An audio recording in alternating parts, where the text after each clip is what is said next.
की फातेह भारतीय team Barbados में फंस गई। समुद्री तूफान के बायस T20 वर्ल्ड कप की फातेह भारतीय टीम बारबाडोस में फंस गई। भारतीय मीडिया के मुताबिक बारबाडोस में कैटेगरी 4 तूफान बैरियल की पेशगोई की गई है। समुद्री तूफान के पेश नजर बारबाडोस के एयरपोर्ट को बंद कर दिया गया है। भारतीय मीडिया की रिपोर्ट के मुताबिक यह दूसरा शदीद तरीन तूफान बताया जा रहा है।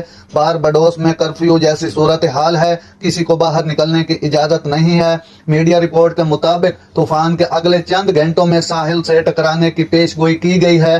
बारबाडोस में हल्की बारिश का सिलसिला भी जारी है। भारतीय टीम होटल के अंदर मौजूद है और होटल का स्टाफ भी बहुत कम तादाद में मौजूद है। भारतीय मीडिया की रिपोर्ट के मुताबिक भारतीय स्क्वाड को कतारों में लगकर खाना लेना पड़ रहा है। मीडिया रिपोर्ट के मुताबिक भारतीय बोर्ड चार्टर फ्लाइट के भी इंतजाम कर रहा है। ताहम सूरत हाल एयरपोर्ट खुलने पर मुनहसिर है। अगले 24 घंटों के दौरान के लय अमल का